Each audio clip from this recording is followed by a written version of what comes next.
My name's Paul Bestall. This is Mysteries and Monsters on the Paranormal UK Radio Network.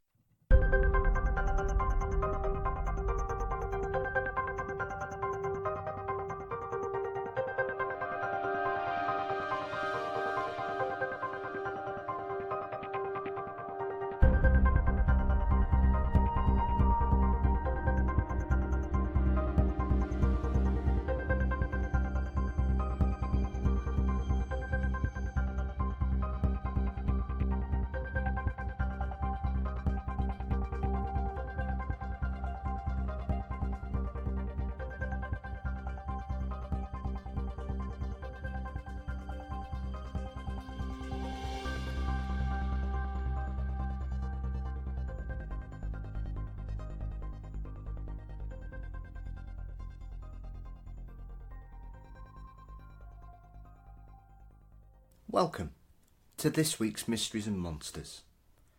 In this modern golden age of cryptozoology, one alleged creature seems to have come from nowhere to now be one of the best known North American cryptids, the Dogman. Of course, one person more than any other is synonymous with this creature since we first heard of the Beat of Bray Road, and that is, of course, Linda Godfrey.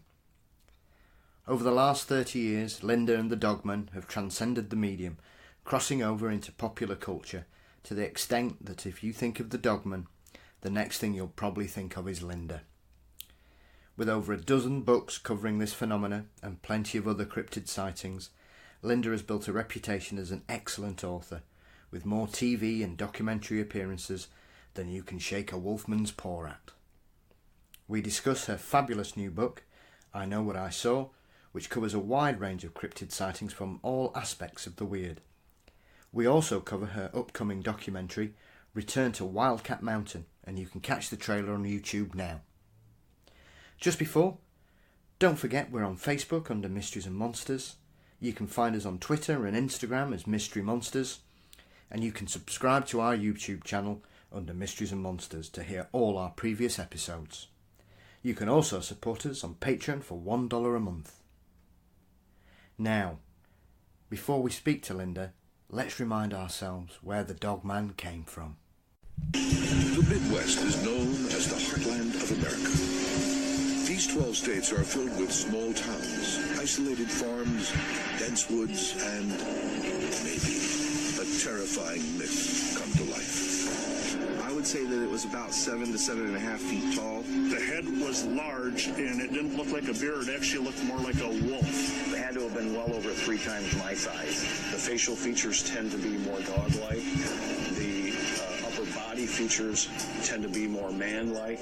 Eyewitnesses report seeing a menacing beast with dark hair, walking on its hind legs and standing over 7 feet tall. The creature is said to kill using deadly fangs and razor-sharp claws. It has the strength to subdue animals as large as 1,200 pounds, and it emits blood-curdling howls. Locals refer to the monster as the werewolf. I'm thinking, what in God's name is that? My guest this week needs no introduction, but I shall carry on and regardless and do so anyway. Linda Godfrey has become one of the most well-known authors and investigators in the field of cryptozoology and mysterious cryptids in the world today. With over a dozen fantastic books under her belt, I am delighted to welcome one of my favourite authors, and in my opinion the First Lady of Cryptids, Linda Godfrey. Linda, we're delighted to welcome you to the show at Mysteries and Monsters today. How are we? Excellent, and how are we? We are very well, and looking forward to talking about your fabulous new book, I Know What I Saw. There's a wonderful quote in the book, Linda, which I'll repeat if that's all right, which just struck me as really striking about yourself and your work in this field over the last 30 years. Sure. Which was, I've bloomed where I was planted and I've found it rich soil. And I think that's a wonderful quote in regards to how Wisconsin has essentially wrapped its mysteries around you. Yeah, that's a pretty fair way to say it. And I think I wrote that after a couple people had written me asking where they could go start looking for monsters. Is there's a certain island of monsters somewhere that you must find and conquer. And I said, there are things everywhere. I advise starting in your own backyard, maybe even literally if you've got a good backyard. But otherwise, every state has state forests, state parks, state deserts. There's private land. People, if you just let your name out there, people may write you, online. It's just a way to start digging and make your own connection. It's really hard to come in and follow on the connection someone else has made because the people may be used to talking only to them or they may not want a lot of others. But you form your own connections and then you can be right in there and be the first person to who knows what you might discover. Yeah, I mean, it's always struck me as peculiar because your origin story, as we should call it, really, in regards to these cryptids, obviously is very well documented, Linda. And when I was speaking to Seth Breedlove earlier this year, we were discussing the Beast of Bray Road documentary, and obviously when I saw it was announced, you were the very first thing that popped into my head because you've just become entirely synonymous with that particular phenomena. But you've not just focused on that. Did you kind of, looking back, do you think it's a natural progression that you've kind of embraced a wider variety of phenomena and sightings, or do you think that once people knew who you were, Linda, they kind of came to you because they'd had a weird sighting, regardless of the fact whether it was Dogman based or not? I think it's been a matter of both because I was surprised in the very beginning back in 91, 92 that people not only started immediately writing me or calling me, that those were in the dark ages when we had no internet as we know it now, and nobody had a cell phone. They had to, look up actual numbers and dial them and, put things in envelopes with stamps and mail them. It was archaic, but they were coming to me. And so you knew they really meant it if they went to all that trouble. And I noticed that not only were they telling me, yeah, I saw this thing too, don't play fun with this, this was, real, my grandpa saw it, blah, blah, blah. And I don't mean to say blah, blah, blah in a disrespectful way, it's just that if I keep going on and on, it'll take forever. But I was also receiving reports of things that were definitely not upright canines. While there was a super large 4-footed canine that walked on all fours and was much larger than the Dogman and had different behavior. And I didn't know what to do with those at first for years. Finally have a chapter on them in the new book. But there was also people it's like they thought, well, if she knows about those, she must be okay for me to tell my lake monster story or my giant flying bird but looked like a bat story. So it just started happening naturally, and as trying to be polite, and also I was interested. I contacted them and found out whatever else there was on the local horizon, and there was a lot. And it took years before I realized exactly how many of those there were, and that's what really sparked, I think 3 books ago, American Monsters, because I wanted to share that depth and height of the numbers and types of creatures that people were reporting, and not necessarily just in Wisconsin by any means, around the whole United States and Canada, and I think I even had a few European tales in there. But it's a bigger phenomenon than any of us think. It's not related to one species of any type.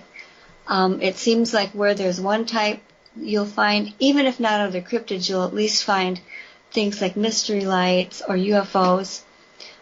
It's a weird world, and there's just so much more here than most people ever imagine. Yeah, I mean, it's a fantastic compendium of creatures and cryptids from a whole range of backgrounds and areas, across the world. But there's one story out of all of the book that struck me immediately because it's something I've very rarely come across, which is the witness who kind of claims to have come across a group of teenage grandparents. Yes. That was a new one on me. And it was just odd because it went along with, he started off with a story of a pair of very magnificent large dogs that he was out on a rubber-coated running track, and then these dogs came trotting toward him. He could see them from a distance, and he thought it was odd. He couldn't figure out what it was till they got closer, and he realized they were trotting in exact lockstep. Their heads held exactly the same. They weren't veering to the right or the left. One way that dog tracks are defined is that they kind of zigzag all over wherever they're going, because, dogs will sniff at one thing, run over to this, breathe a couple times, go sniff another thing. And these were just going in a straight line in lockstep, almost as if they were, locked in sync somehow. And it was just very odd. And there was no trainer. If you had a pair of very obviously expensive, well-trained dogs like that, you wouldn't just go turn them loose in a park if you're any kind of a decent owner. And usually if dogs do get turned loose in a park and they're not used to it, they're like, oh, baby, and they're, all over the place and just exploring like crazy. And these dogs were almost as if they were attached to the rubber walkway. And it was after that one that then he told me that some years before that, he had seen 4 people coming toward him on the rubber track, and that there is something odd about these from a distance. They looked as if they were pretty vigorous as they took their steps. They weren't all bent over or anything like that, but they were not exactly, they were like they were trying to be in lockstep, but they couldn't manage it. They were kind of stumbling and staggering a little bit, or acting like their bodies weren't quite connected with their brains. And that's probably the key section, because what it seemed like was that there were these new young bodies on these old heads that turned to look at him as he passed, and he thought he was in the geriatric ward looking at these men's faces, and they weren't all the same, but they were attached to these 4 bodies, and it was like they were trying to get in step, trying to use these bodies, learn how to be graceful with them. That sort of thing was what he was getting from it. None of them said anything to him. They just kept going, turned their heads back and kept going. And everybody says, well, that's really far out. But, it is true that at the writing of this book, which was, I think that this quote was like from 2017. It took me a while for it to get through press. I had a quote in this book from a Russian scientist who claimed that he was going to be very soon conducting a complete head transplant, human head transplant. And they've been trying this with other lesser animals and, practicing. And the general rule of thumb that you always hear is, in any kind of sci-fi story or space machinery or inventions or whatever, you can bet that whatever's let out to the public is like 12 years behind. And so if he's out there announcing that he's got all the skill and just working out a few of the details to do human head transplants, and this was, some years ago too, when it was reported to the guy, it wasn't just hot off the press, it may have been 20 years that these things have been worked on secretly in government places, or these days it seems to be the private companies that are really doing the most. But it makes a grisly kind of sense, because let's say that you're getting on in years and you would like to be around a while, but the old ticker's not holding up too well, and you got, warts and all those other things, and so you say, well, let's take my head while it's still alive and attach it to a young body. You wouldn't say attach me to another old body. So, and it wouldn't be the young people necessarily that would probably need the transplant or have the means to pay for it. So the old heads on the young body makes it pretty the most likely of the scenarios.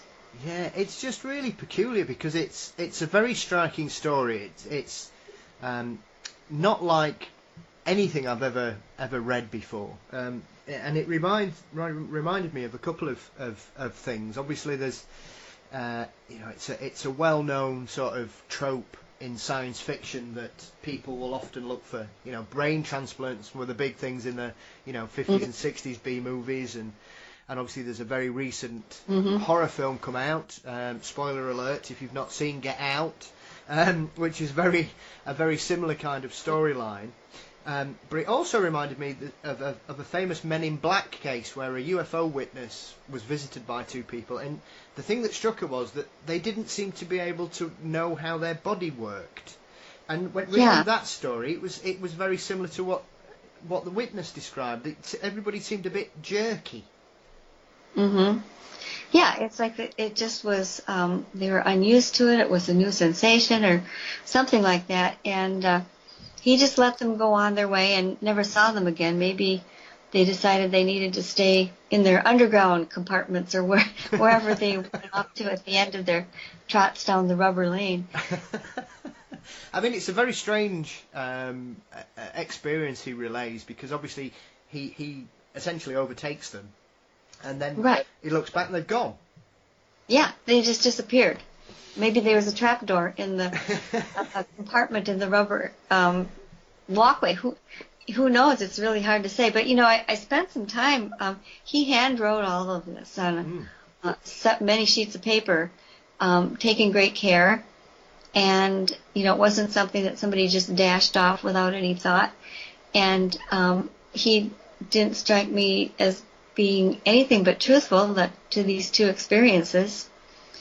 And I decided to include it in the book because it just does go along with urban legends, like you say, the trope of the brain transplant, and the idea that we can be built up, our bodies can be built up so we can live much longer.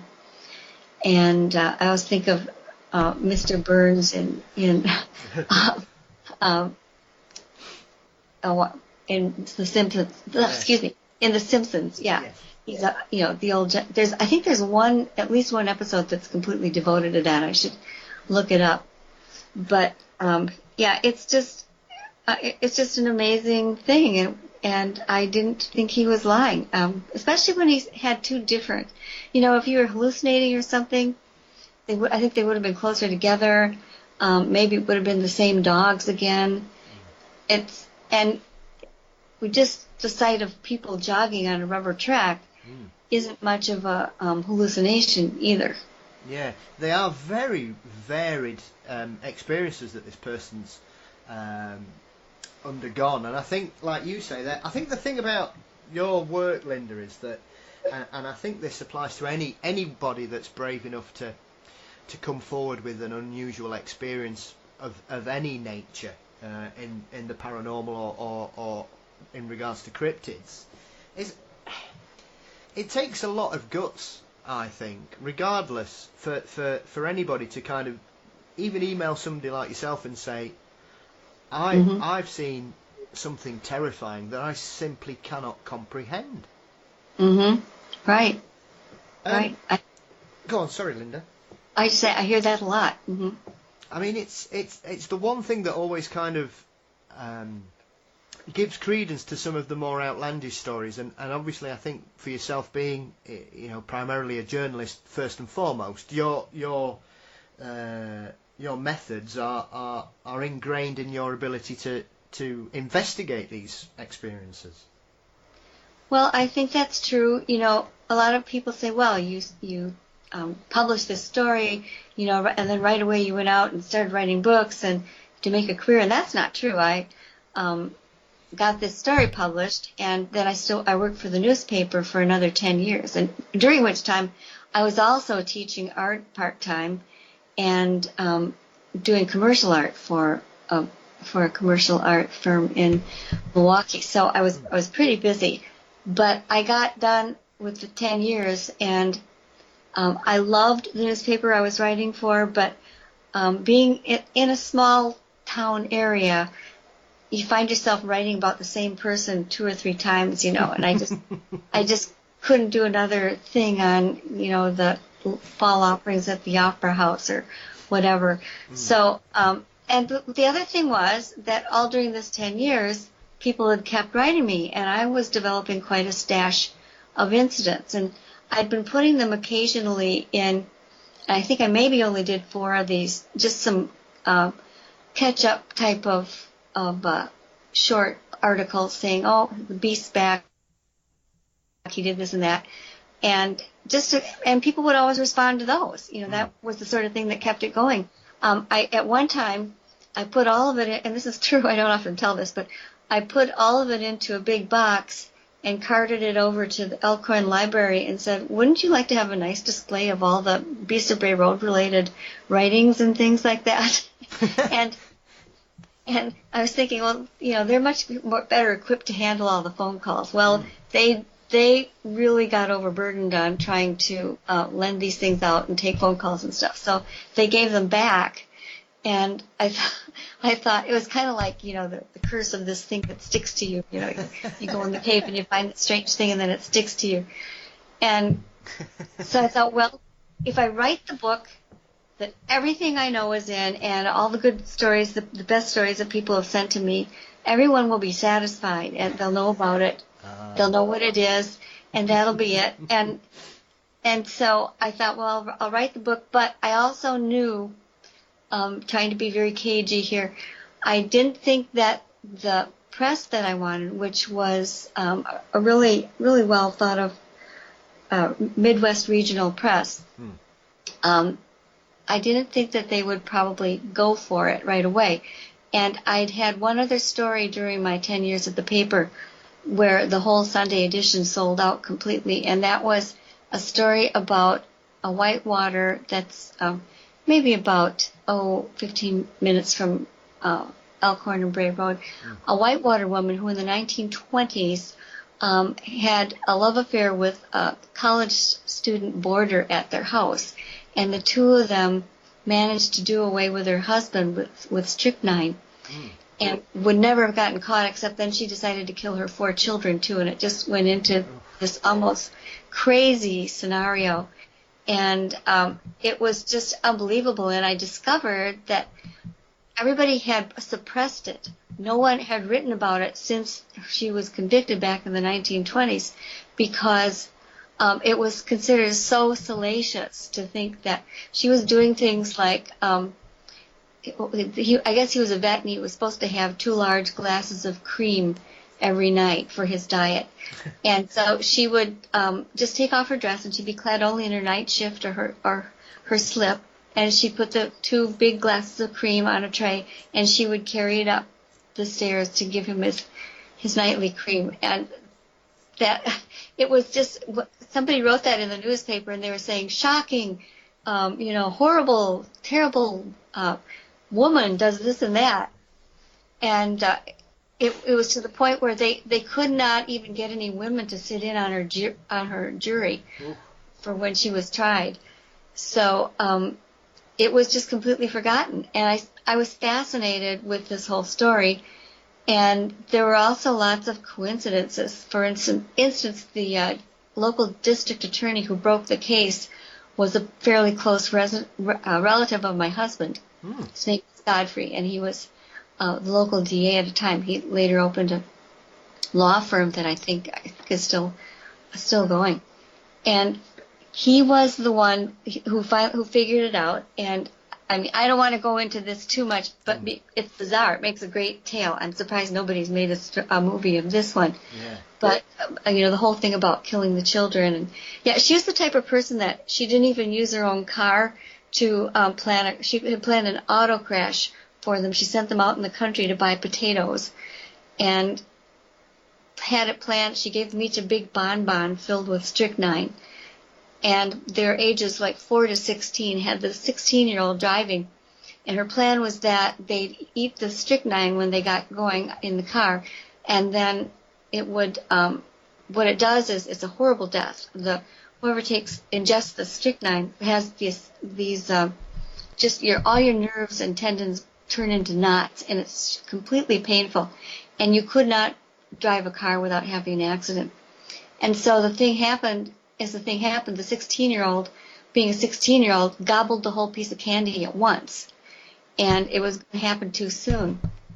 But somehow the 13-year-old managed to get the steering wheel and got his brother to the doctor. Nobody was killed, but that started the investigation, and she tried to say there was a candy-selling lady from Milwaukee that came all the way out to Elkhorn and Whitewater and was selling poison bonbons to the children. So I mean, it just got more and more ridiculous and crazy. But it's a great story. And if anybody's interested, it's called The Poison Widow, a story of sin, strychnine, and murder. I'm not sure it's even available other than on used book things now. But anyway, it jibed really well with the publisher because they specialized in historical fiction.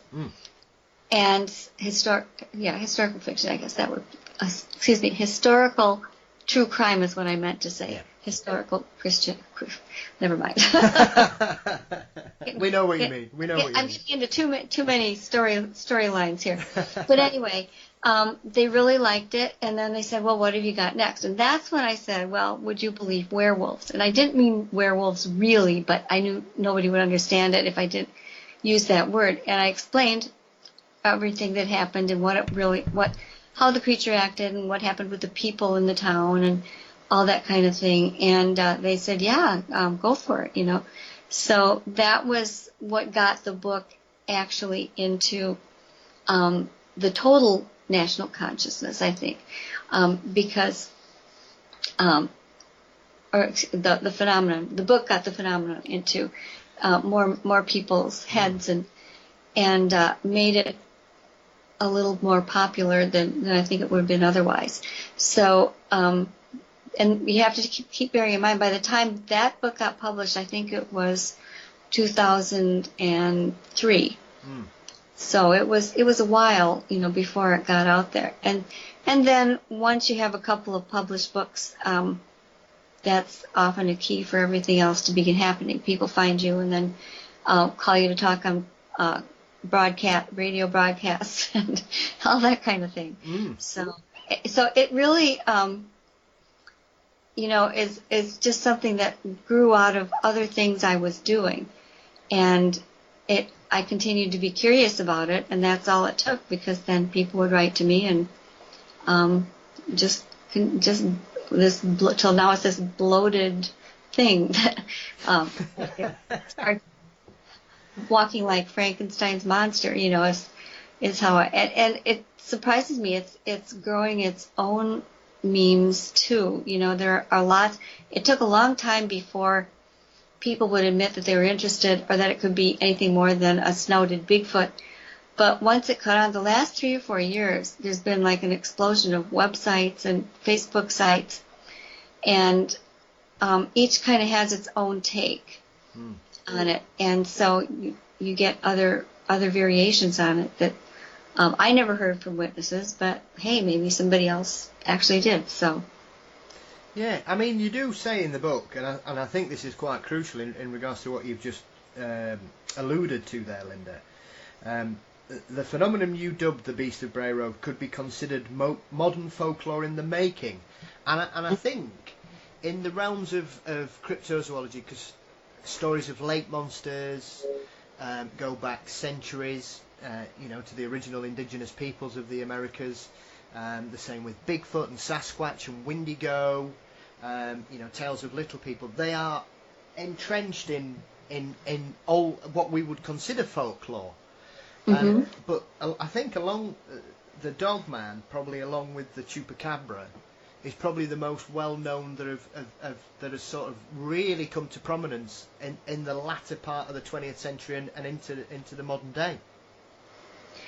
Yeah, it's surprising. It really is to me. Yeah, along with Bigfoot. It's kind of funny because I constantly get people writing me with questions like, if Bigfoot and Dogman had a wrestling match, which... Yeah.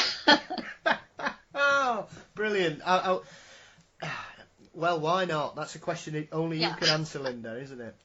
Yeah, and I mean, they're showing up on all kinds of pop items. For a long time, it was just the Bigfoot, and the other ones were in the background. But people give me all kinds of wonderful little things, and I have socks now. Somebody's given me Bigfoot socks, Beat of Bray Road socks, and I think it is the Chupacabra socks. So I'm waiting to get my Loch Ness Monster socks. So get the whole cryptid range. I think there is a money-spinning idea that has been missed, I think, by many a researcher, Linda. But they're coming to it. They're starting to see, Dogman and Bigfoot sell. So, I will say one thing real quickly here too. There's a part of me that the former cartoonist. Well, I guess I still am. I mean, I really started all this so I could do cartoons for the newspaper. But that part of me just loves that there are Dogman socks for people, and that Bigfoot is used to sell sausage links, and that kind of thing. The humor isn't lost, but on the other hand, many of the people, and I really try to keep respect for the witnesses uppermost, many people feel that when they have seen one of these creatures, especially at close range, it's almost a religious experience for them, not in a worshiping kind of way, but in an otherworldly sort of way that often changes their life and the way they think about things. And they'll say, my life is different now because not a day goes by but that I don't think of that thing. And they often will use the word thing for either one because they just aren't sure what they saw. Is it, I've asked a couple of my other interviewees this question about their particular field, Linda, and you refer to something quite interesting there about when these people have these sightings, it's akin to a religious experience. When I spoke to Dr. Lynn Keatai, who's synonymous with the Phoenix Lights phenomenon, she's, in her experience, found that people that have experienced a UFO seem to undergo some kind of change in their outlook towards the planet and themselves and their lifestyle. Have you found that people have had that kind of reaction to this experience, or is it something that's not really mentioned? Yeah, it may be something that's not mentioned a lot. A lot of people still keep that within them. They feel that there are parts of their experience that are private, and they won't talk about. But I have known some witnesses have had some trouble in their marriages.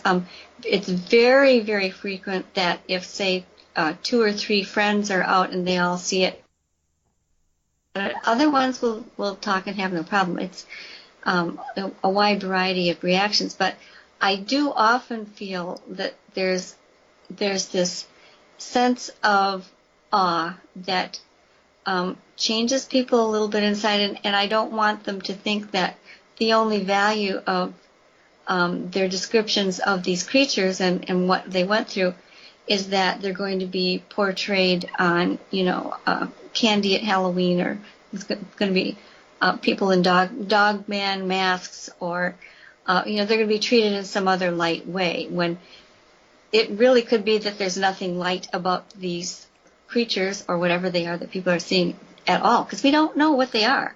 We really don't. Yeah, I think it's that fear of it being trivialised, essentially, right. Isn't it? That's in a nutshell. Yeah, you said that very well. Oh, thank you. But it is. I mean, it's a very similar kind of phenomenon. As you referred to, lightheartedly talking about socks and things. But Nessie has been put on all kinds of things. I mean, you can even buy a wonderful soup ladle, which is shaped like a lake monster, which I think is fabulous. And I know there's a wonderful podcast called Monsters Among Us, and as part of that they do something called Cryptid Crate, and you can every month get a box of cryptid related goodies, which includes things like socks and ties and grow your own Sasquatch. Just really, it's really lovely little gifts that people have made. I think it's fabulous, really, that there is that kind of offshoot from all these wonderful creatures and experiences.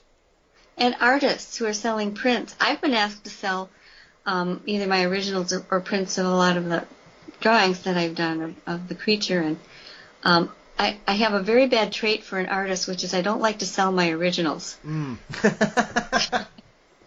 So, and I'm not that keen of a businesswoman, that I have got it set up to maybe the prints eventually. But yeah, it's a whole different area of this entire phenomenon as a whole. Is that it's perceived in different ways by different people, and I've had some magazine and newspaper articles done on me lately, and I could tell when reading them, they were, well, let's see, one described me as a short, quiet woman. Damned by faint praise there, Linda. And then the next one was somehow somewhat grandmother-ish, but eerily pleasant, as if somebody who writes about these things should be unpleasant. Like I'd come on your show and say, hey, how long are we going to take, Yeah. Yeah, and I mean, why shouldn't I be pleasant to people? It's generally much easier to worm information out of them if you are pleasant than unpleasant. Yeah, I think it's that assumption that if you deal with the macabre or the strange, you have to be macabre and strange. Yeah, and it's actually, I find it's the opposite. The more normal I look, the more willing people are to confide and trust me, And I know I've had, I was out one time doing a library talk, and there were some young teenage girls obviously kind of waiting for me, and I walked in, and I'm just my usual, nothing strange about my clothing usually, unless I mismatch something.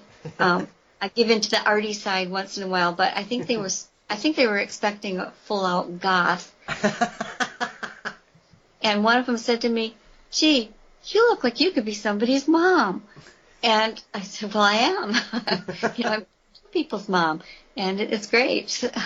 So, yeah, that's something that it's just very interesting to me to see what people expect and how well their expectations are met by meeting me and by hearing the stories of all these witnesses. And the witnesses are generally not you wouldn't pick them out of a crowd just by their looks. They're a very diverse bunch. They're just people going about their business in most cases. There may be a slight preponderance of large guys wearing camo, but I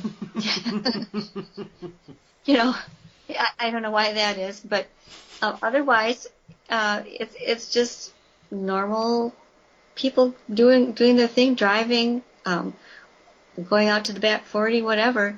And so they're not dressed in costumes like they're part of a play or something. They're just, it's their real life. Yeah, I think that is one of the things that's extremely striking about a lot of the reports in a lot of your books, Linda, is the normality of a situation. There is suddenly transposed to what you could say is a different dimension, because from normal pursuits like you say, people driving, people having a walk in the woods, people out swimming, all kinds of things, people playing ball. I think there was one famous case with the two children who see the creature come out the cellar, which I think's in Monsters Among Us. It's that often makes the story more striking, is the mundaneness of these people's situations at the time. Right, exactly right. Yeah, and what you mentioned about the children too, that's another thing that quite frequently occurs, is I'll get letters from people telling me their experience that was 5, 10, 30 years ago, and they all say, I remember it clear as day. I can still smell the musky odor and see the sunlight glinting on its ears, that kind of thing. And I have memories from being quite a young child that I can corroborate with my mom, and when she was with us, and brothers and sisters and that kind of thing, where I know that I was very, very accurate.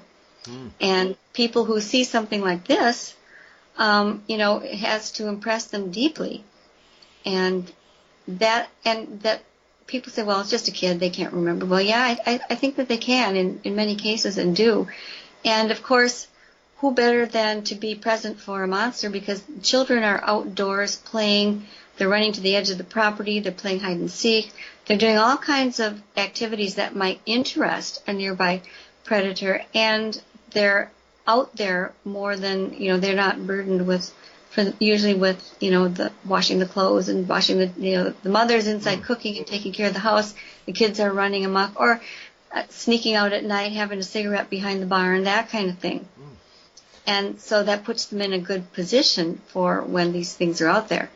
Yeah, and I think that's the thing about childhood as well, Linda, is that even if you've not had an extraordinary experience, such as some of the stories that are in your books, we all have memories of being very young children, and we have, I think that because of that emotional response, it becomes ingrained in our memory of whatever it was. I mean, my earliest memories is getting a toy scooter when I was 3. And I still remember that because I sent my family balmy at 4 a.m. on my birthday, going round and round the front room. But that has been completely corroborated by my mum and obviously my grandmother before she passed away. So I wouldn't dismiss any experience simply because it happened to someone when they were a child.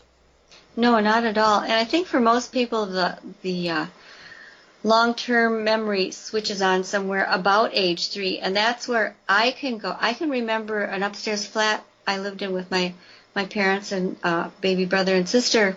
I can remember what the wallpaper looked like. It was covered with ivy leaves. I can remember the layout of the apartment. I can remember my mother prodding me to go over and say to my dad, who was lounging on the front porch, "Are you comfortable?" And I couldn't figure out why she wanted me to say that to him. I thought about it for a long time and never took me long. I had to get much older before I figured it out because he was looking so splayed out there like he had just, conquered the world or something. But just funny little things. And everybody could tell you the same sort of stories. And so if you saw something that looked maybe reminded you of a bear, but you knew it wasn't a bear and it was tall and it was looking at you and its eyes were glowing, how would you forget that as a child? Yeah, exactly. And I think it is crucial for these people to come forward because a lot of them, they've spent their a long time in their lives trying to reconcile what they know as adults to what they saw as a child. Right. Yeah, that's really true. And they also feel they can't tell anybody else because most people will try telling one person or their family, and they just get laughed out of the room and they go, "Well, I'm not doing that again." And so often people will, when they contact me, what they say is almost verbatim, which is that I only wanted to tell someone who wouldn't think I was crazy. I just wanted to say it to somebody. I don't care, if you tell the world or don't tell anybody. I just wanted to tell one person who wouldn't think I was crazy. Yeah, well, I think that is the big fear because if you can tell people who at that point in your life are probably in some aspects the only people you know, the people that you love completely, and they just tell you that you're being silly, then why on earth would you then want to tell complete strangers? Right, exactly. And I think that's, if people can sense if you're really wanting to hear the stories, if you're genuinely interested in them and their experience. And I always say, I can't always guarantee that what you saw is what you think it was, but I'm almost never convinced that they didn't see something.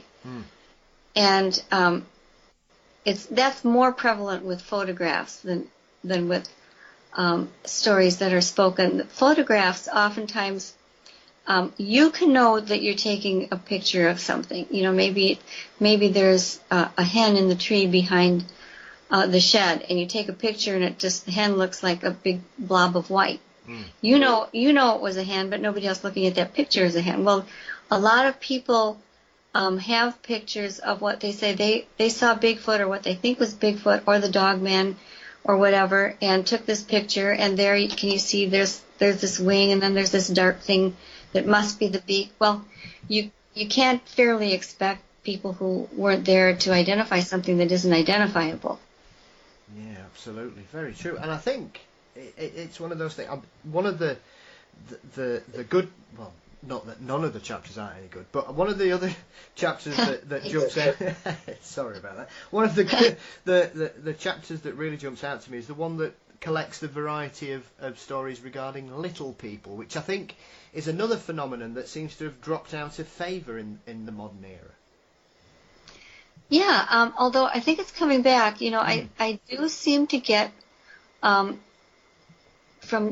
starting at 0% to every maybe a couple of months, which isn't a lot, but it's a lot more than it used to be.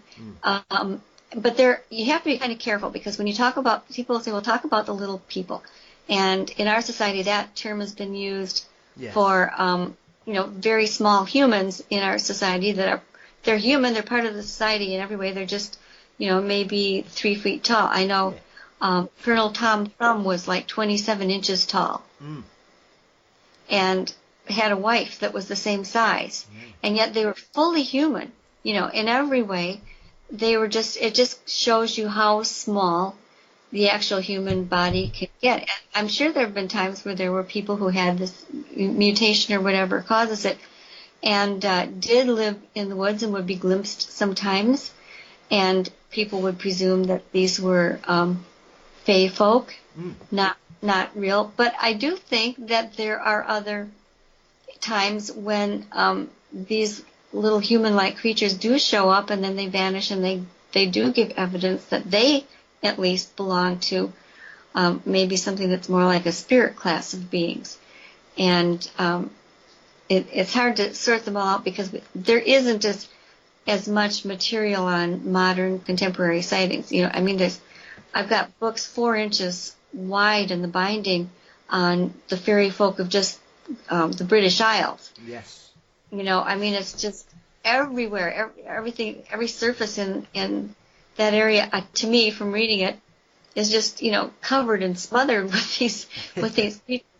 But people do occasionally see them, and then there are some that are just spirit people. There are these little round rocks called concretions up on the shore of Lake Superior that the native people from around there believe spirits, little people, spirits inhabit them, and that they can come out sometimes of the rocks, and display themselves. So there's a real variety of them. But again, the idea that there are these people who are much, much smaller than us, whether they are actual humans or some sort of other sentient being imitating humans, is just endemic to the planet and civilization, and back to as long ago as we know anything, you find this idea that there are differently sized people, and it's kind of the flip side is the giant stories. And they're most often, I think today, thought of as being relics of long ago, but again, almost every civilization has its giants. It's just really well known. Today, the giants tend to be the really big Bigfoot. You're listening to Mysteries and Monsters on the Paranormal UK radio network. In most cases, you don't find too many people claiming that they're seeing the 9-10 foot giant people. Although I also have to say, what were often considered to be giants in some of the burial mounds that have been dug up around the United States, different places, and other countries and spots too, because they were so much bigger than the skeletons or bodies buried with them. Because if you go back to, I'll use the Bible because maybe better not. If you go back to Bible times, I read that the average height of a man in most places in biblical times was around 5'5", maybe 5'7", and then there were all these giants that are talked about, and the Bible goes to great detail describing exactly how tall they were, and in cubits. And Goliath, the one that David dispatched with the rock, was I think at least around 8 foot tall. I read it not that long ago, and I was just really struck by they had measured and weighed each of the plates that he wore on tied to his the shins of his legs, and it was like each one weighed 125 pounds apiece. It wasn't pounds, of course. It was their. I'm just saying, every part of them was minutely measured because hand-to-hand combat to settle scores instead of having the entire armies go to bat and get killed. They'd have two real big champions, and they were constantly trying to know what they were up against, so all these things were really minutely taken care of.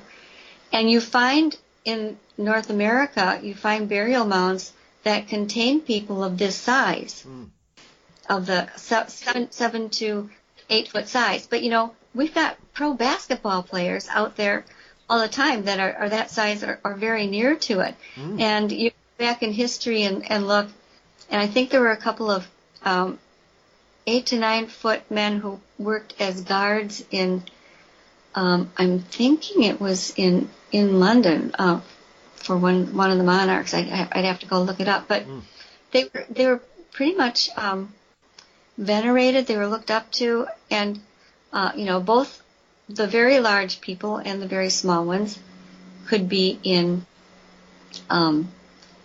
many different walks of life, and were respected. Now, there are legends about known little people, and it's kind of funny because they share.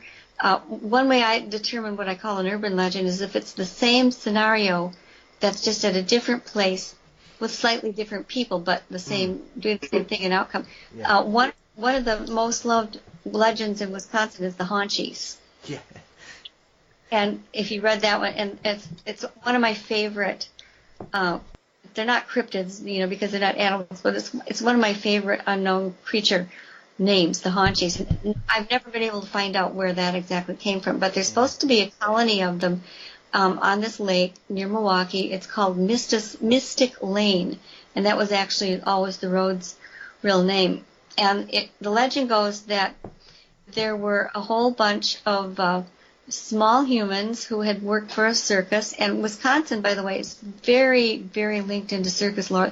There were many circuses that stayed over the winter and bought summer homes, especially over the southern part of the state. And so the legend goes that this group of small people retired from one of the circuses and built this little community where the houses were sized for them.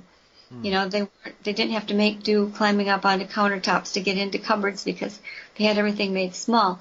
And they had a system to discourage curiosity seekers. If somebody came around trying to snoop where they lived supposedly behind this cornfield. And if you got too close, a man driving a black pickup truck would come charging out of the cornfield at you, and he had a shotgun. And if you didn't get out of the way, he'd start shooting. And if that didn't do it for you, then all the haunches would arm themselves with implements of agriculture, like shovels and rakes and things, and come rushing out of the corn at you. And if they got you, they might drag you back into their barn where you'd be hanged and your shadow would be imprinted on the barn wood forever. And so this is the local legend. And I've been there, and I've seen some little structures that maybe they're kind of tumbled down by now, but they look like maybe they could have been houses at one time. But unfortunately, the area where their little village was supposed to be has now been turned into suburban lots. And I think the cornfield is gone too. But, I've had people, one just as respectable as the other, write me long letters saying, well, I know about the haunches. They were not real. So-and-so made them up. And another one will write in and say, I have to say that I saw these buildings. I've seen several of the small humans. It's absolutely true, and so it's just a matter of which do you believe. Well, my thoughts lie toward the reality of the circus thing because I don't know if you're familiar with Barnes & Noble's Weird U.S. series. And the haunches are in the Wisconsin one, by the way. I co-authored that and made sure I got them in there. But the editors of the book have found, they're from New Jersey, and that's where it started out with Weird New Jersey. And there's a colony there. There's a colony in Florida and several others where it's all the same thing. There are these small houses. They were reputedly built by small people who wanted to get out of the limelight and have their privacy, and they come up with ways to keep people away. How peculiar. I mean, it is something that, as you refer to, it's ingrained in the environment in the UK. Whether you go to Ireland, Wales, Scotland, or England, there are stories across the whole range of little people. I mean, near where I live, there's an estate called Longshore, which is in the Peak District, and they've got a long tradition of what they called boggarts or brownies, who were little people that would live in your house and do your chores for you if you looked after them. And they liked a saucer of milk and some biscuits left on the hearth on a night, and then in the morning when you got up, everything would be nice and tidy for you, but woe betide the household that mistreated their boggart, to say the least. But that's all over where I live, and even now they do a little trail where you can go and look for the boggarts and where they used to live. It's a lovely sort of romantic idea, but I think some of these stories, their essence is, like you say, in regards to those stories in the States, there's always a kind of maliciousness or a mischievousness to the majority of these stories. Yeah, tricksters. Yeah, the trickster side. I had a letter from an American woman who went to London maybe 6 or 7 years ago, something like that. And she was riding one of those double-decker buses, kind of all eyes, being a tourist, looking at everything. And she saw movement on the second story of one of the old buildings they were going past. And she looked and she said it was a fairy. She didn't know how else to describe it. It was dressed in like a light tan-colored, velvet textured outfit. And it was just sort of poised on the outside edge of this building. It was kind of climbing up a little bit, and unfortunately the bus was going too fast that she didn't get more than a brief look at it. But my husband had surgery not too long ago, and he had some pretty strong painkillers. Yes. And he was taking them, and I'm not telling this to be Debbie Downer on it or anything, but yeah. I believe that there may be some sort of a film or a filter in us that we have when we're born with it, little children, and then it goes away, and also the filter goes away when you're strongly medicated too. And you may see something like what my husband saw, because it was like the next day, and he went to take a shower, and he said he's standing there in the shower, and this little being comes twinkling through. He said it reminded him of like Peter Pan style fairy, Tinkerbell thing, except more realistic. He said it was absolutely real, and the wings were more like a dragonfly wings, than what you would expect. And the little person had picked some kind of a purplish flower and was holding it out to him, and he felt obligated to give it applause. He was kind of feeling foolish, standing in the shower, clapping for this little thing. And he's thinking, whoa, that was really crazy. And before he got out of the shower, it came back again from the other direction, so he saw it twice. And my husband is not the type, not the type for any of that. But he said, if you had asked me, I could only tell you it was exactly real. It was as real as the soap in the shower or any other thing. And I think that we do that. This is just my own theory. I do think that there's a veil, if you will, that we're born with, and then that just has to get subjugated as we get older in order for us to deal with regular life. Because babies and children are often seen, pointing and laughing and playing with somebody in their crib. That's why you see so many children with invisible friends. My husband had one. Her name was Mrs. Hen. I never had one, but I don't that I remember. But so many children do. Or you see your dog and your cat looking at something in the corner and wagging their tail when there's absolutely nothing there. I think animals retain or don't have it grown over the way adult humans do either. Yeah, very true. Strangely enough, my niece, who's almost 3, came. Well, she didn't come on her own to visit me over the weekend. She came with my brother and his wife. But she was stood at the bottom of the stairs, and she started waving, and we said, "What are you doing?" And she said, "Oh, I'm just waving at the ghost." Oh, Um, yes. now They see this thing.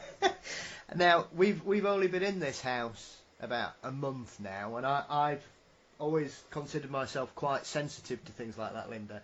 But to say you could have you could have shut my partner. Her jaw just dropped because she just kept looking at me, and my niece mentioned it 4 or 5 times through the rest of the afternoon.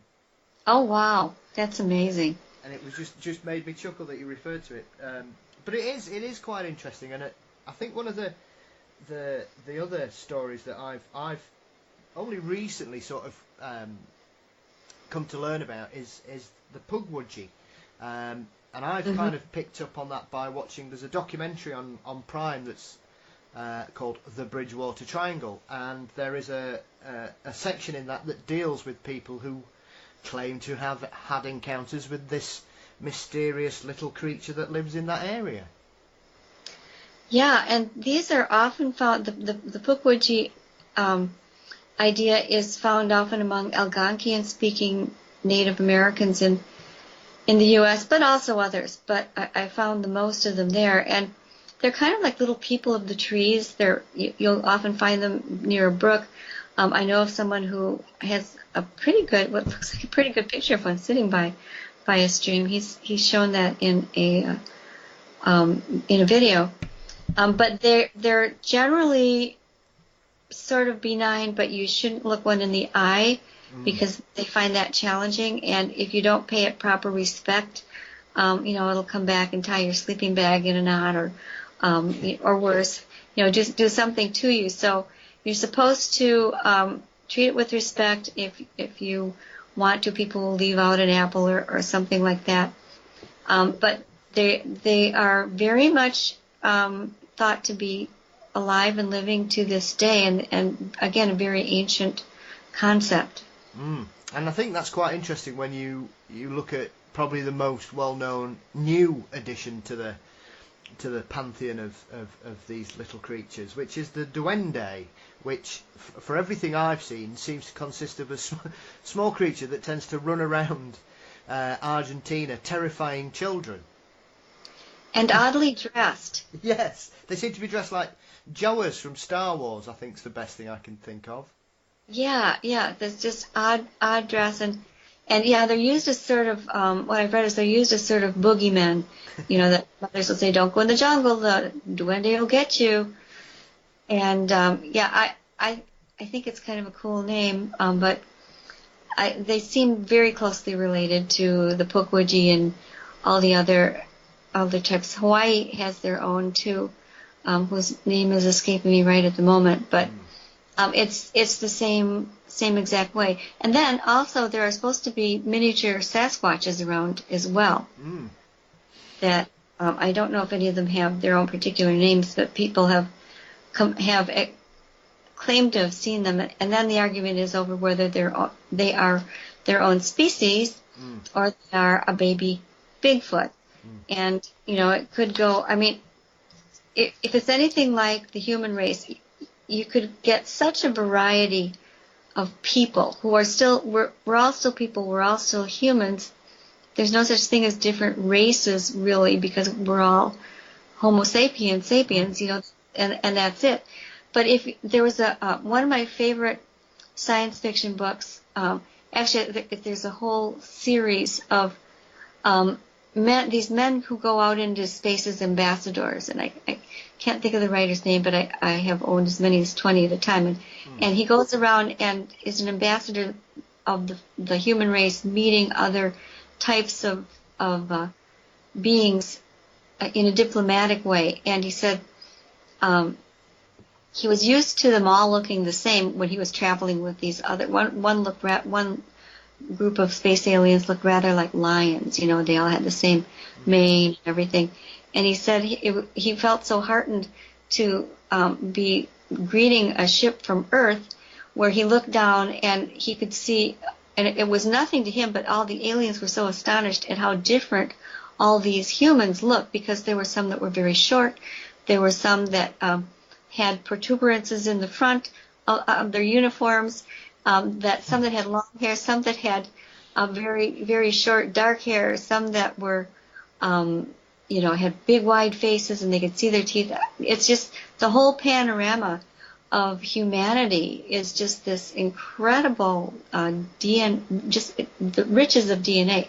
But when you can see the human race has that many varieties, or dogs, we've made dogs as different from one another as we are, that it's not surprising when you see these other things, whether they're what we would call natural animals or just shadow beings imitating us and other natural animals, that you think, well, why does everything have to get written down and given one definition, and that's what they are forever? There's just the universe is so teeming with various life forms. As a matter of fact, I was going to tell you this just for some strange reason.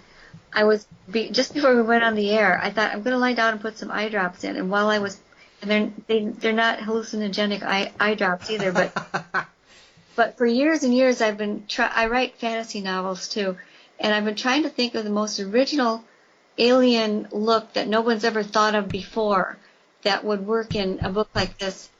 And about 2 seconds after I laid down to put with my eye drops in, I thought of it, or it came to me. I don't know what happened, and I'm not going to tell it because then, of course, it's so good that everybody will steal it. So, just kidding.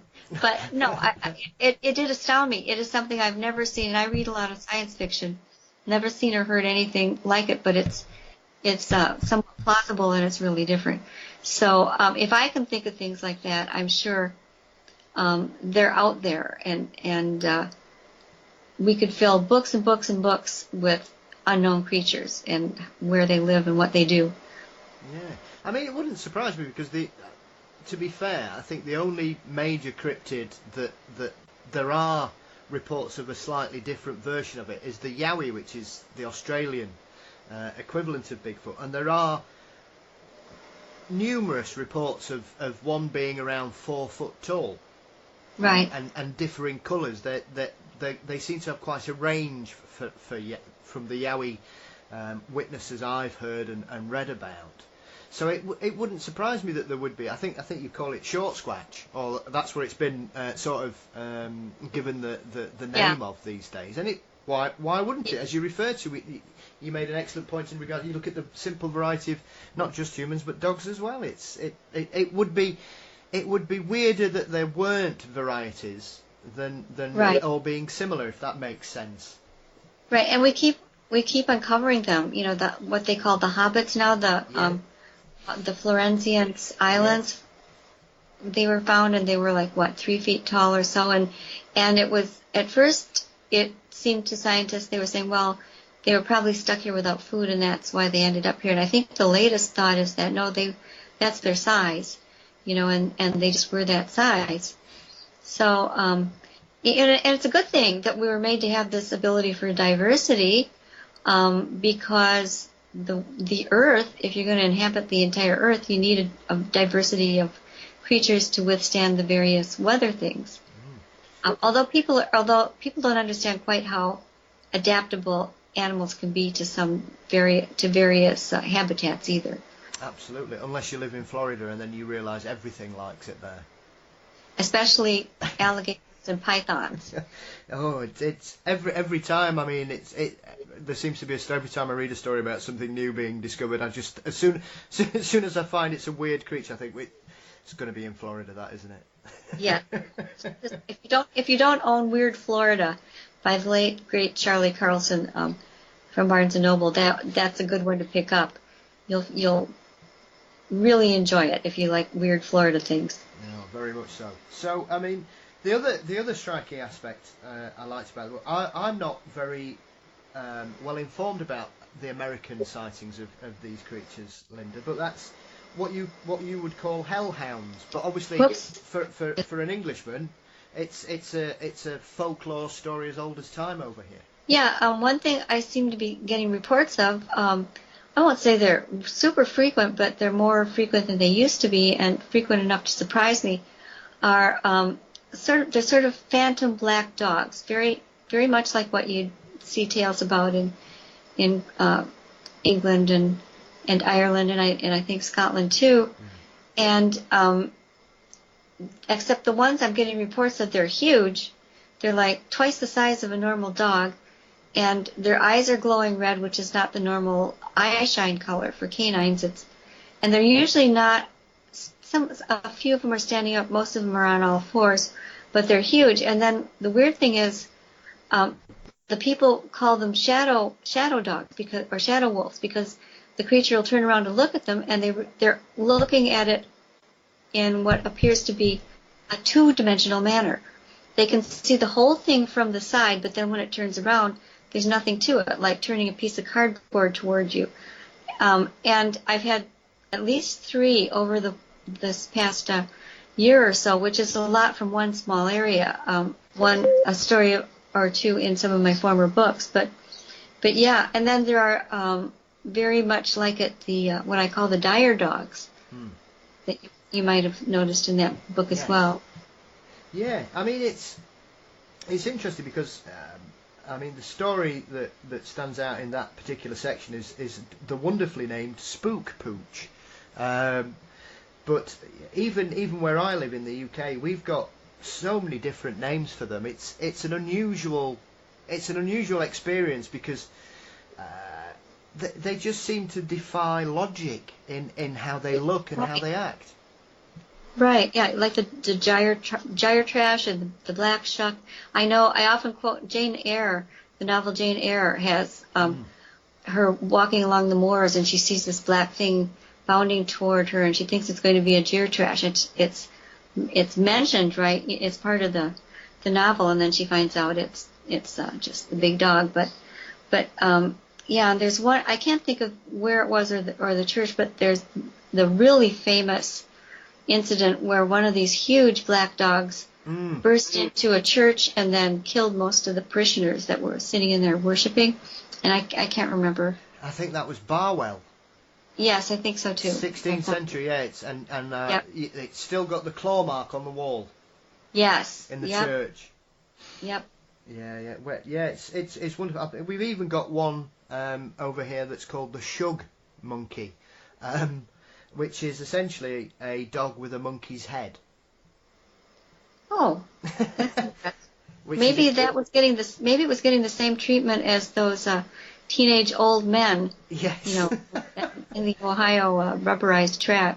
Yeah, that one's from the sort of Cambridgeshire area, and it goes back 200 to 300 years, and people would occasionally have the misfortune of coming across this terrifying creature in the dead of night, wandering lonely paths. And yet there were great canines in the British legends too. I remember there's one of the saints.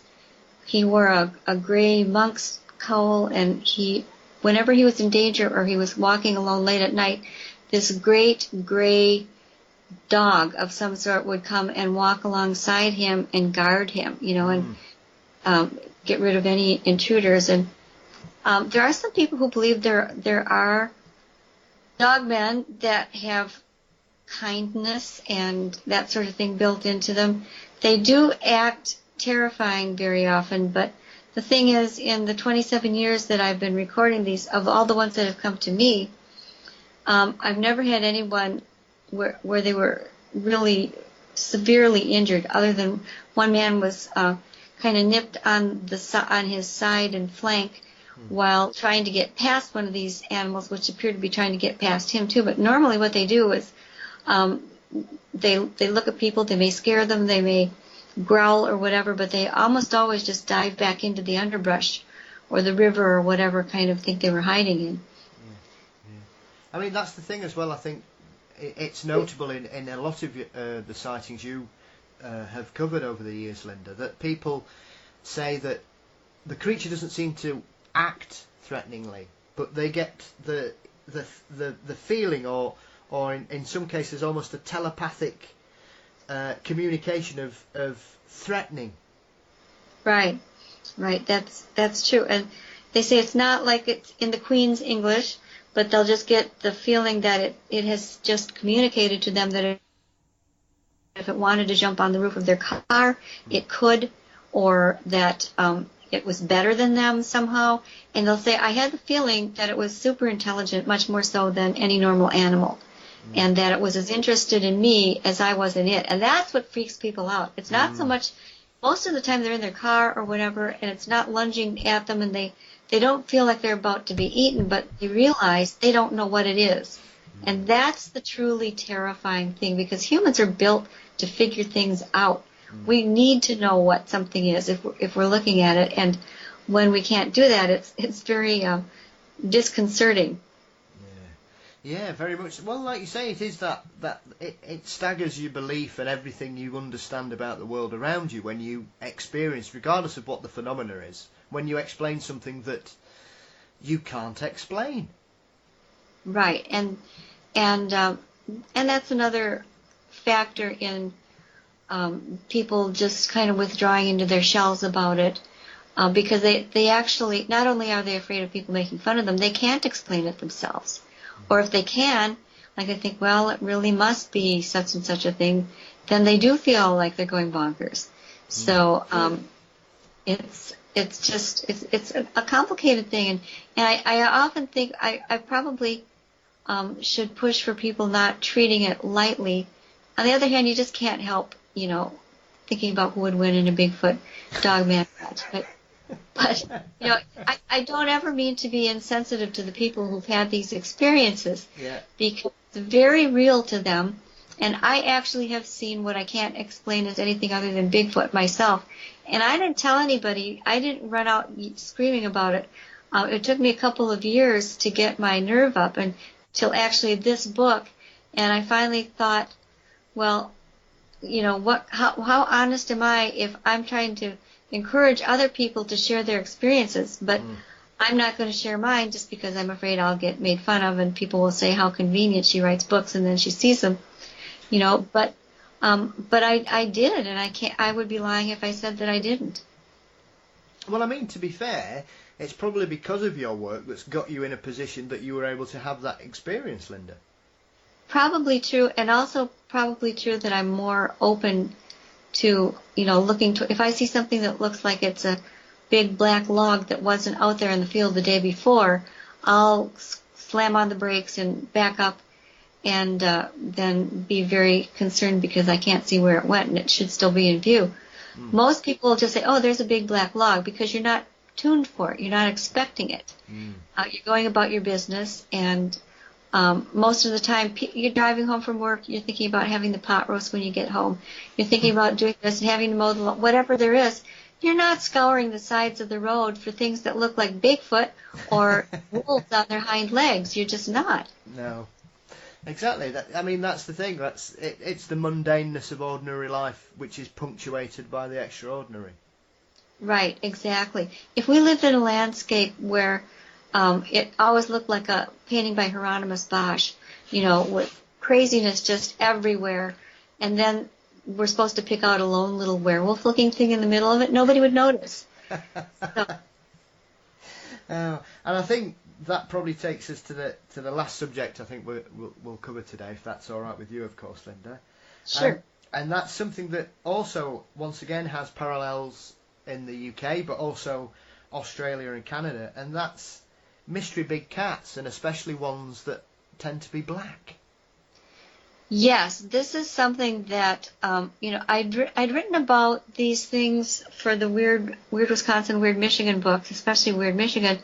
But since everybody knows that there are such things as mountain lions, there's no dispute. They are very elusive. Scientists will even call them ghosts of the prairie or spook cats or things like that. But they're only sort of kidding, because they know at the end of the day we have, there were hundreds and hundreds and hundreds, probably thousands, killed back around the early 1900s for their pelts or to make new human communities safer. So we've got the goods on that. But there are not supposed to be what people call black panthers.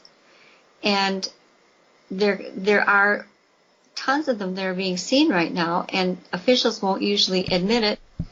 and they're notoriously difficult to get on a trail cam. Although you can get the regular tan kind fairly easily, but tomorrow, as a matter of fact, I have an appointment to go examine a patch of land in southern Wisconsin where two men saw a black, they said it was larger than an ordinary mountain lion. It was a huge cat. They weren't very far from it. It was daylight. They said the light was just shining on its fur, which was black and shiny, and it was just leisurely walking with that powerful cat walk, the shoulders kind of lead, and belly are kind of near the ground. It crossed a field and went into a marsh as they watched it go. And I'm going to go there and interview them and photograph the area and all that kind of thing. But that was the second. I had another completely unrelated one about 8 miles east of Bray Road 2 days ago. There was a tan one from a woman who saw it it was only about 60 feet away from her bedroom window, and she watched it for, probably a good half a minute or so, and was quite convinced of what she saw. And these two sightings are probably no more than half an hour away. And there have been others, So I find myself, I think it's because of the documentary that you mentioned earlier, and we have a trailer up there, Return to Wildcat Mountain is the name of that. And we're going to actually be screening somewhat shortened versions of it, half-hour versions of it. But we have so many wonderful, believable witnesses, and you can't help but be respectful of them. They just know what they're talking about, and they say some of them say it right on screen in their interview. I know what I saw, and that's why the publisher picked that title, because they think it's just another. On top of, I just want to tell someone who won't think I'm crazy, is I know what I saw.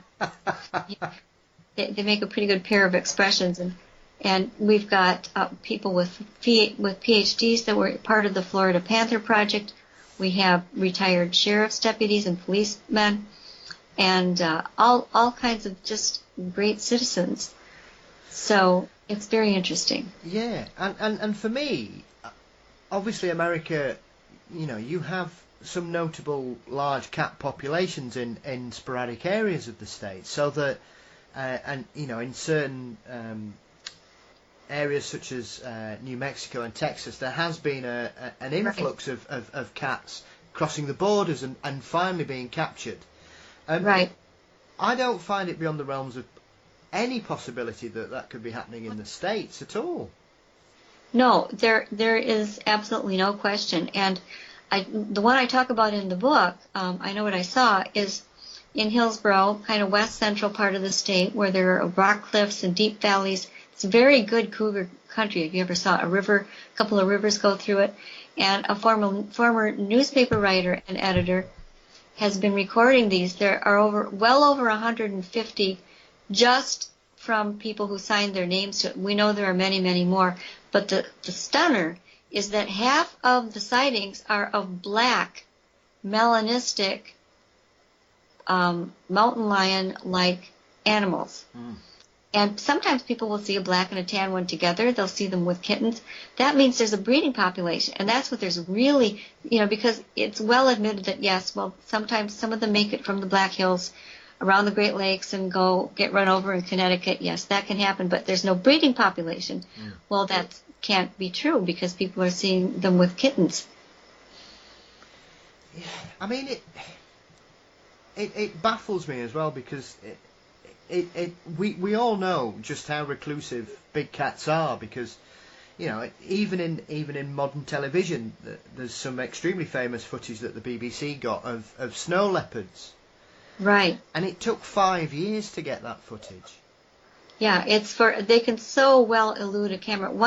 We had a black lion sighting at the home of one of the town's barbers, right on the outskirts of town. It was just within the city limits. He was 20 feet from it, and the thing was just, kind of lounging through his yard, and that was only in March, not very long ago. And I'm sorry, I got this image in my head, and the point of what I was saying just went by. So I apologize for that. What was I trying to say?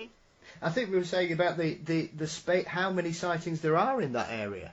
Oh yes, well yeah, that's the astounding thing. And the thing is that the witnesses, again, are this hugely diverse, conservative farmer community, lots of Amish people, not anyone you think would be running around trying to make a hoax. And so many of them see it close up in daylight that you just can't deny it. And, again, it's baffling to the officials.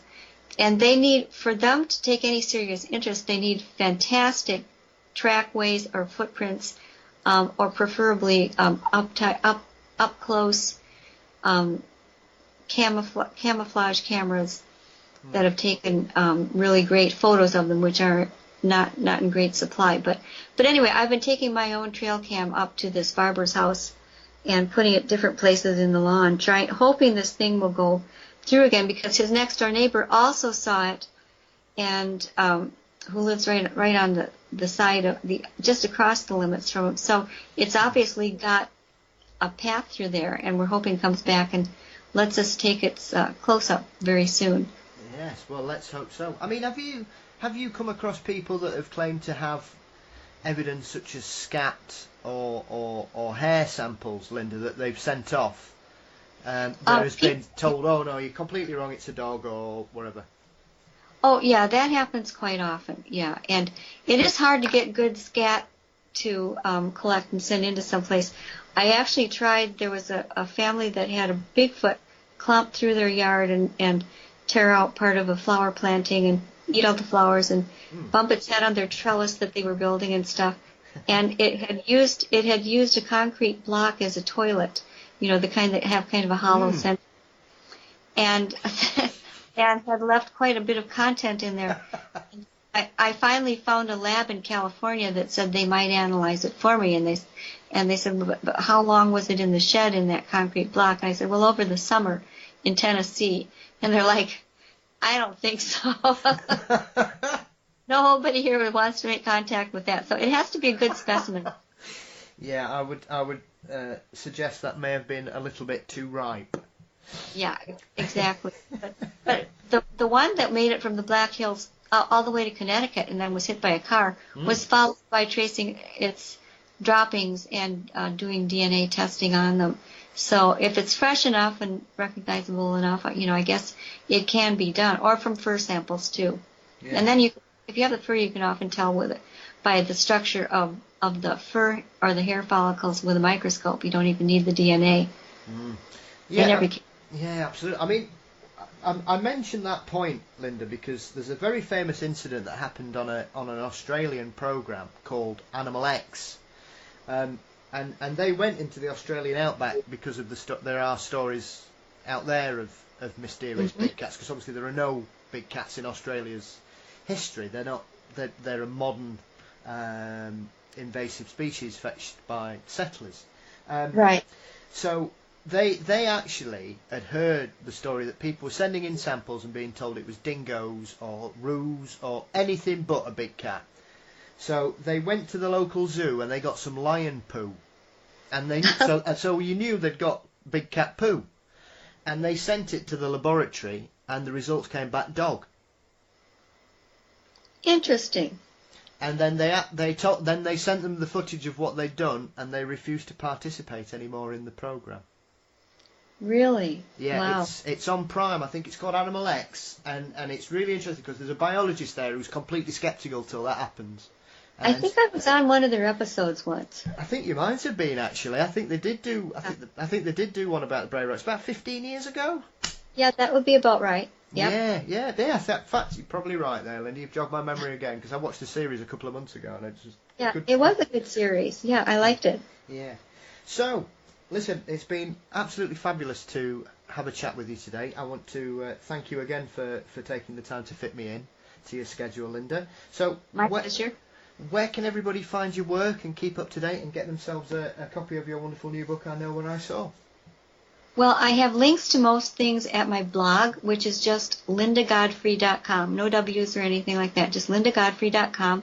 And you'll find an About page, which has a list of books. It's woefully in need of updating, as always, so I need to update it. but it has all kinds of links. There are stories that are not in the books. There's a calendar, again, in need of updating, but I plan to do that. It's been kind of crazy since that last book came out, because I've just had piles and piles of requests and other things going on. But you'll find it all there. Also, if you were intrigued by my mention of my one sci-fi novel that is published, I've got the sequel's about half done. There's another tab called God Johnson, and that's what that is. So everything you need. There's a place that you can write to me. There's a box if you go in the About page has a box where you can send a message if you have something you want to report or whatever. So it's pretty much the keys to the kingdom are at lindagodfrey.com. I am on Facebook too. Linda S. Godfrey is my author page, and I tweet sporadically. I think most of us do these days, Linda. Yeah, it's just too hard. Who can keep up with all of that? Yeah, absolutely. And when's the film being trailed out and looking for release? Well, we're hoping to have a showing at the Van Meter Visitor Festival in Van Meter, Iowa, which is coming up the last weekend of the month. It would be the 28th in Van Meter, Iowa, just a little bit west of Des Moines. And then for sure it's going to be you'll at least see part of it for that one. And then for sure it's going to be at the Charles Dickens Horror Festival in Denver, just a little bit north of Denver. And that is happening on the 19th of October. And again, it's the Charles Dickens Horror Festival. Right. So we'll see. We should see the completed version of it by then. We keep getting more stuff, and it's so hard to confine. If you interviewed Seth, you probably heard about it. It's just hard to put the smallest amount possible and tell the strongest story. Yeah, very true. Very true. Well, listen, the very best of luck with it, and continued success with all your fantastic work, and it's been an absolute pleasure to speak to you today, Linda. So thank you again for your time, and the very best for you in your future. The same to you, Paul, and it was great. I enjoyed it. Thanks so much, and to all your listeners, thank you very much.